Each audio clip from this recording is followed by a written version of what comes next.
तो heading note कर लो, न्यू टॉपिक रेजोनेंस इफेक्ट।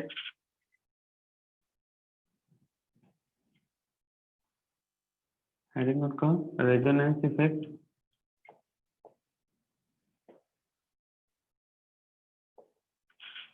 इसमें कंटिन्यू करना।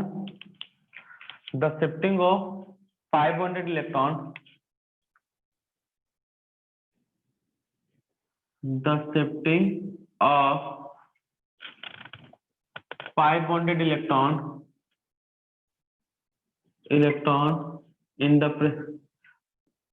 in the conjugated system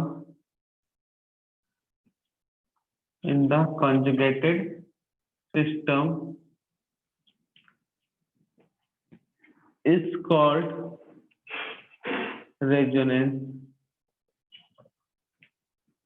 The shifting of 5 bonded electron in the conjugated system is called resonance.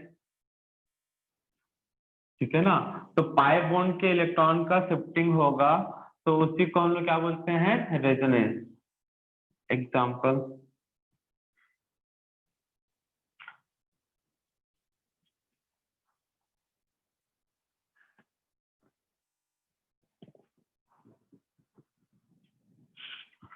तो क्या होगा यहाँ पे CH2 CH CH CH2। तो बस सिंपल सा फंडा है भाई। होता क्या, पाई बॉन्ड का शिफ्टिंग, तो ये वाला बॉन्ड इस जगह पे, ये वाला बॉन्ड इस कार्बन पे, तो क्या मिलेगा यहाँ पे डबल बॉन्ड। इस कार्बन, ये वाला बॉन्ड जो है इस कार्बन पे शिफ्ट होते हैं, यहाँ पे माइनस चार्ज। यहाँ से बॉन्ड दूर गया है, मतलब इलेक्ट्रॉन से यहाँ पे पॉजिटिव चार्ज। तो एक दूसरे क्या कहलाएंगे, रेजोनेटिंग स्ट्रक्चर। इसी में सेकेंड लाइन भी है, रेजोनेंस और मेसोमेरिक इफेक्ट एक जैसे ही भाई, बस थोड़ा सा फर्क है। If shifting of 5 bonds, Priya waiting में है। if shifting of 5 bond occurs, if shifting of 5 bond occurs,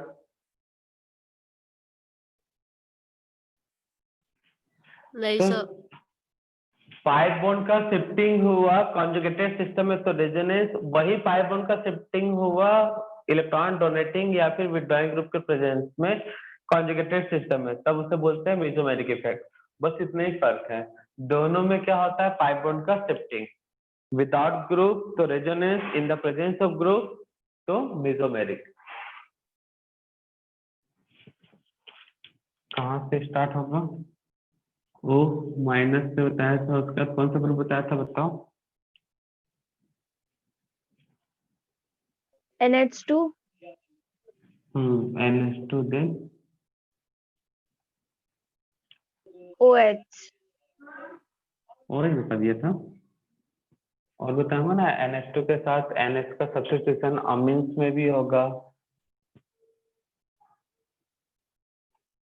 primary secondary कुछ अमीन तो होगा ही।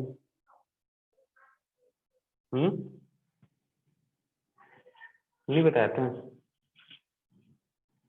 Primary amine, secondary amine, tertiary amine नहीं होता प्लस आर। उसके बाद OH ले लेना, OH से पहले SH ले सकते हो, उसके बाद OH, उसके बाद बोलो OH के बाद क्या होता था, ये तो बताया हूं ना।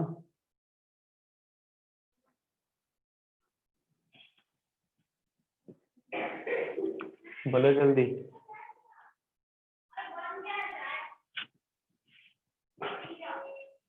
OH के बाद कौन सा ग्रुप था बच्चा,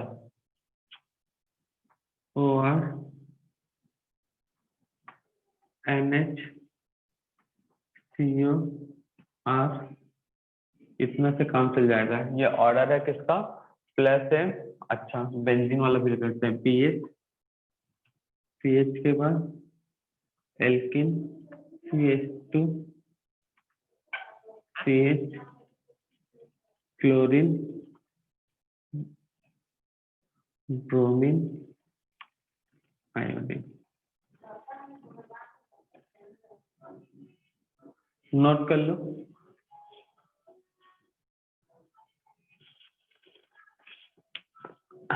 ये प्लस m और इलेक्ट्रॉन विड्रॉइंग ग्रुप का ऑर्डर, सॉरी डोनेटिंग ग्रुप का order.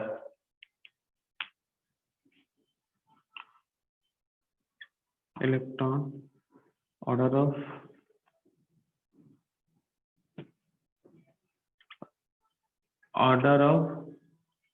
-m and electron withdrawing group। उसमें तो जो -i का ऑर्डर होता है ऑलमोस्ट उसी के जैसे मिलता है ऑर्डर। -i का जो ऑर्डर होता है उसी से मिलता जुलता ऑर्डर है ना इसमें।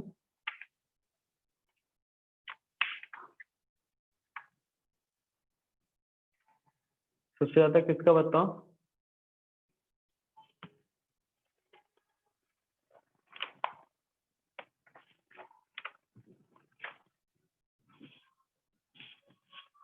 -i का ऑर्डर क्या है इसका बताओ जल्दी। Na2 Na2 NAT2 cyanide SO3 H aldehyde keto acid amide ester।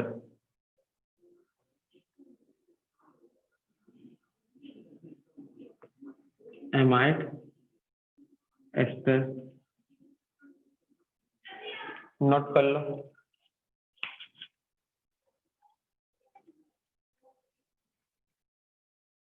तो ये सब एप्लीकेशन है किसके? Stability of carbocation anion free radical.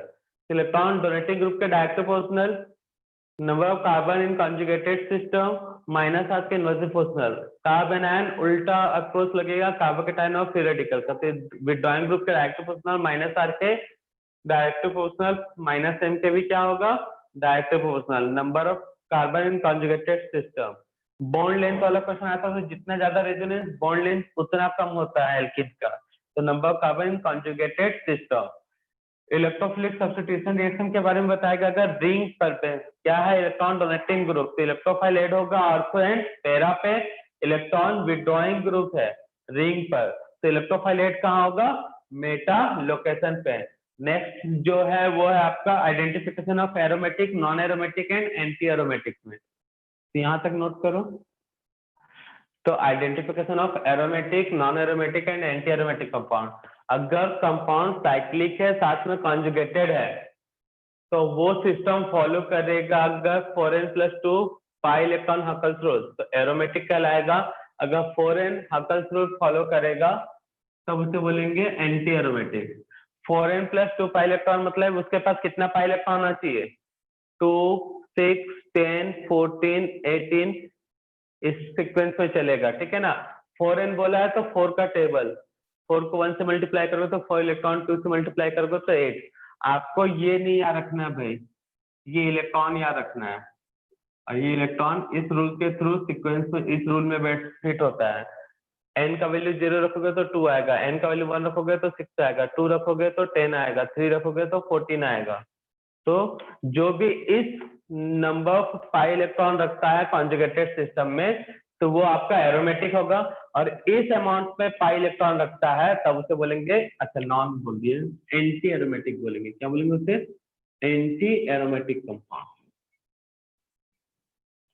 तो बात आता है कॉन्जुगेटेड सिस्टम होता है क्या है भाई? क्या होता है कॉन्जुगेटेड सिस्टम? कैसे पहचानोगे? भूल गए होगे कई लोग। तो कॉन्जुगेटेड सिस्टम कैसे आइडेंटिफाई किया जाता है? जहाँ पे अल्टरनेट पाई बॉन्ड्स रहेंगे। प्लेनर होगा। हाँ प्लेनर होगा सभी carbon in conjugated sp2 system. hybridization। Very good, sp2, ठीक है ना। In conjugated system all carbons are sp and sp2 hybridized। That means planar in structure, planar in structure। तो structure क्या होना चाहिए? प्लेनर। और सभी के सभी क्या होना चाहिए? कार्बन sp या फिर sp2 हाइब्रिडाइज होना चाहिए, ऐसा बताया था हमने। क्लियर है? तो अगर इतना करने पे प्लेनर स्ट्रक्चर है और साइक्लिक है, साइक्लिक के साथ हकल रूल फॉलो करता है 4n+2 पाई इलेक्ट्रॉन, तो एरोमेटिक। अगर 4n वाला फॉलो करता है तो एंटी एरोमेटिक। अगर दोनों फॉलो नहीं करता ना ही साइक्लिक है तो वो नॉन एरोमेटिक में चल जाएगा। नोट डाउन कर लो। तो कुछ क्वेश्चन है, 7 क्वेश्चन है जिसमें आपको बताना कौन एरोमेटिक है, एंटी एरोमेटिक है या फिर नॉन एरोमेटिक है। तो सबसे पहले यहाँ पे फर्स्ट वाले में कौन सा सिस्टम है? साइक्लिक प्लेनर है स्ट्रक्चर? स्ट्रक्चर प्लेनर है कि नहीं? क्योंकि सभी carbon sp2 sp2 sp2 sp2 और ये भी क्या होगा कार्बन है तो sp2। बताया था कार्बन और कार्बन के बीच, कार्बन के पास पाई बॉन्ड 0 1 2, तो 0 हुआ तो sp3, 1 हुआ तो हाइब्रिडेशन sp2, अगर 2 हुआ तो पाई बॉन्ड sp कार्बन पर। यही देखना है, तो कार्बन पे एक पाई बॉन्ड है, इधर भी एक पाई बॉन्ड है, तो ये भी कार्बन sp2 sp2 sp2। और कार्बन का कैसा हाइब्रिडाइज होता है बच्चा? sp2 हाइब्रिडाइज होता है। तो स्ट्रक्चर कैसा है? प्लेनर। ठीक है ना? और कौन सा फॉलो कर रहा है सिस्टम? 4n या 4n+2? कितने पाई इलेक्ट्रॉन है यहाँ पे? 4 यहाँ पे 4 पाई इलेक्ट्रॉन है, मतलब कौन सा सिस्टम फॉलो कर रहा है? 4n। तो ये नेचर क्या होगा? कौन सा नेचर का होगा? Anti aromatic. अब कुछ नहीं करना, बस सोचना ही तो है यहाँ पे। सेकंड वाले में कंपाउंड प्लेनर है, पहले ये चेक कर लो। उसके बाद कितने pi electron? sp2 sp2 sp2 sp2, और ये कार्ब एनायन कॉन्जुगेटेड है, मतलब ये भी sp होगा, मतलब स्ट्रक्चर है प्लेनर। कितने पाई इलेक्ट्रॉन है बच्चा? 2 2 4 माइनस से 2 electron, 6 pi electron.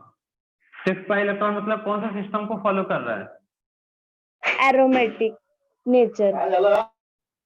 4n+2 pi electron मतलब एरोमेटिक। थर्ड वाला तो पता ही है, 6 पाई इलेक्ट्रॉन है, बेंजीन है, इसको फॉलो नहीं करेगा, प्लेनर है, एरोमेटिक। तो एरोमेटिक के लिए compound should be cyclic and conjugated. ठीक है ना? All carbon conjugated. फोर्थ वाला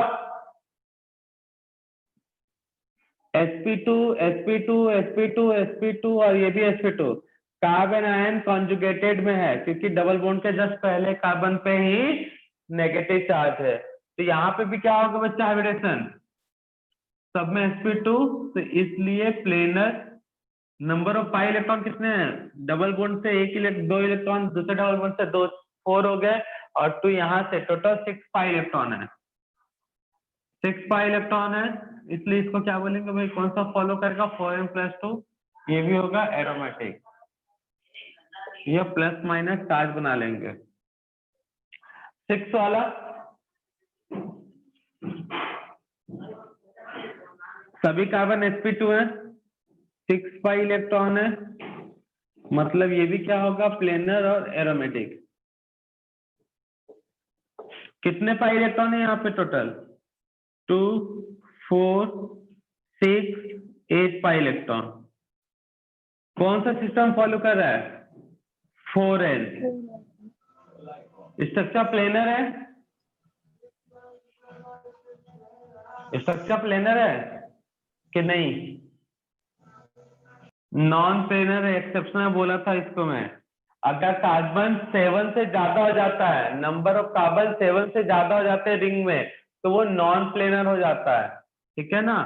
तो है तो कॉन्जुगेटेड था, कॉन्जुगेशन, लेकिन डिस्टर्ब हो गया, पेनल्टी डिस्टर्ब हुआ इसलिए क्योंकि नंबर ऑफ कार्बन रिंग में ज्यादा है, तो ये नॉन एरोमेटिक होगा। जब कंपाउंड एरोमेटिक नहीं होता या एंटी एरोमेटिक नहीं होता, तब कंपाउंड क्या कहलाता है? Non aromatic. तो 6 वाला एक्सेप्शनल था। 4n पाई इलेक्ट्रॉन तो था, लेकिन स्ट्रक्चर प्लेनर नहीं है। 7th वाला number of planar structure 2 pi electron, मतलब हर्कल में 4n+2 को फॉलो करेगा, मतलब ये क्या होगा? एरोमेटिक। 5th वाले का कुछ नाम है, क्या बोलते हैं इसको? कौन सा कैटायन बोलते हैं? ट्रोपिलियम कार्बोकैटायन। नोट डाउन करो जल्दी।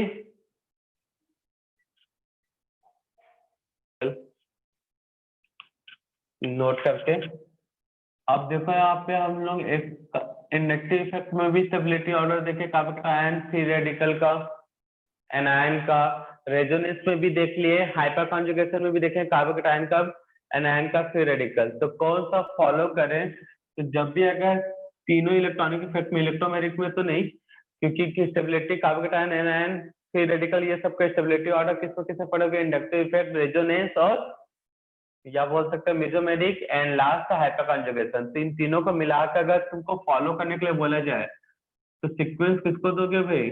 Electronic effect, priority sequence of electronic effect. तो किसको देना फर्स्ट सीक्वेंस बताओ? फर्स्ट प्रायोरिटी किसको देना है? एक रूल बताया था भाई, हमारे नाम से मिलता जुलता था। Amrish First- resonance inductive. हाँ, एरोमेटिक इफेक्ट, ठीक है, रेजोनेंस ही बनता बट इसको पहले प्रिफरेंस। उसके बाद मिजोमेरिक, मिजोमेरिक इफेक्ट, मिजोमेरिक के बाद रेजोनेंस,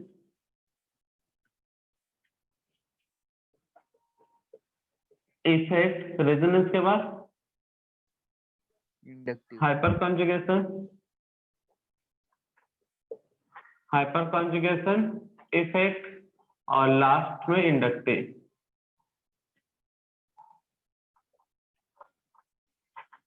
इंडक्टिव इफेक्ट या फिर एक लास्ट में स्टेरिक इफेक्ट भी लोग ऐड कर सकते हैं, स्टेरिक हिंड्रेंस। इसको शॉर्ट में mesomeric, resonance, hyper conjugation, inductive, ये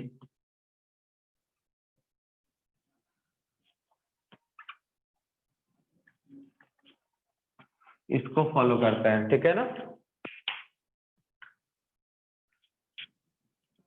तो इस सीक्वेंस को फॉलो करना है। तो ऑर्डर ऑफ स्टेबिलिटी, ऑर्डर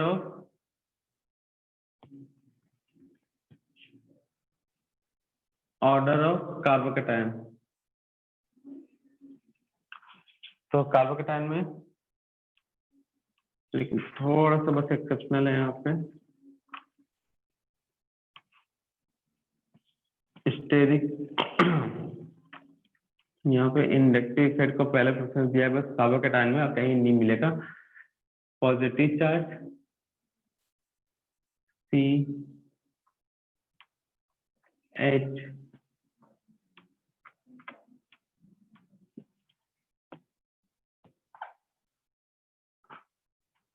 उसके बाद एरोमेटिक, एरोमेटिक कार्बोकेटायन मतलब टोपेलियम, एरोमेटिक कार्बोकेटायन, फॉर्मूला क्या है इसका?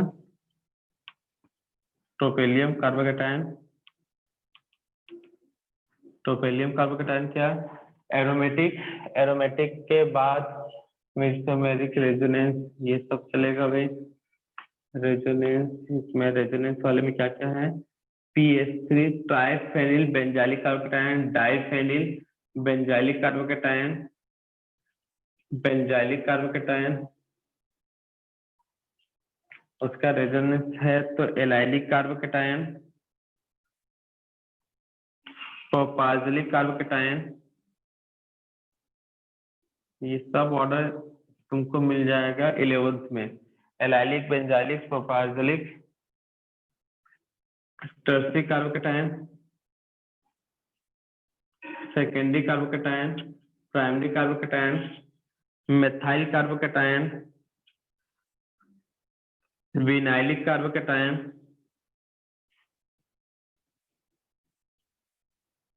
sp carbocation. तो ये और स्टेबिलिटी ऑर्डर ऑफ कार्बोकेटायन है भाई।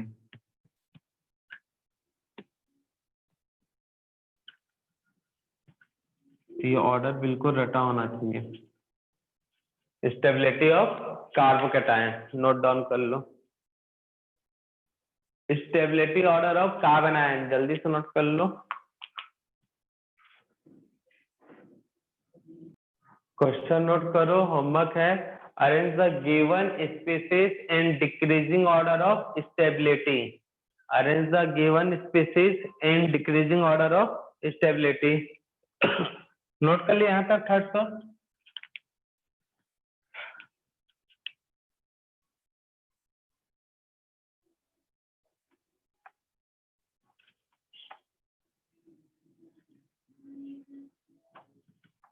बेटा थर्ड तक नोट हुआ? Yes, sir.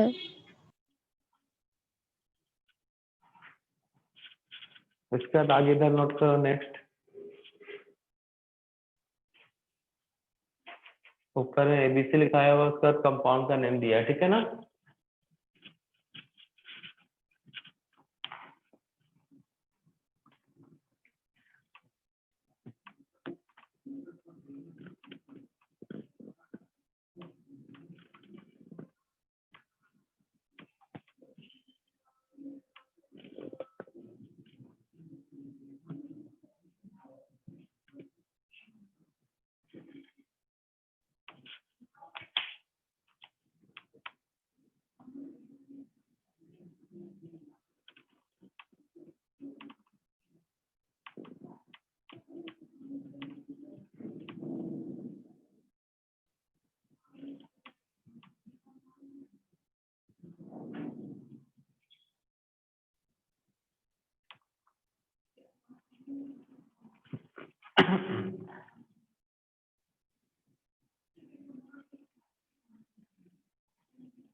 ए बी और ये सी। कार्बन का टाइम ये ए है, ये बी और सी, तीनों बताना कौन सा ज्यादा स्टेबल है।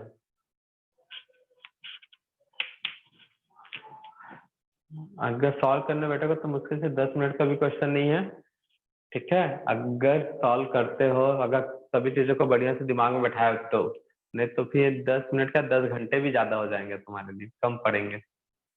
तो नोट कर लो जल्दी से, ये होमवर्क रहेगा और आज की सेवा करते हैं यहीं पे समाप्त।